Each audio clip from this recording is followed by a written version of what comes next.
Hello mga bay, mayong morning. Um, atong topic ron bay kay kuan bay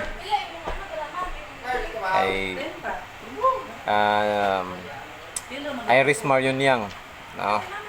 Ato nang istoryaan si Iris Marion Young, no. Na siya ihang famous nga mga concept with regards to politics by mo ni siya, no. Structural inequality. Ikaduha na siya five phases of oppression. Ikaupat na siya recognition and redistribution. Ikaupat kay ang ginatawag niya inclusive democracy.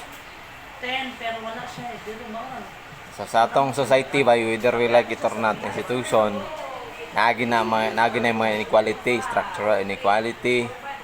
Ikaduha, naamagay na mga oppression, no? 5 phases of oppression niya, no? The exploitation, na powerlessness, na marginalization, na violence, na ginatawag pod nga cultural imperialism, no?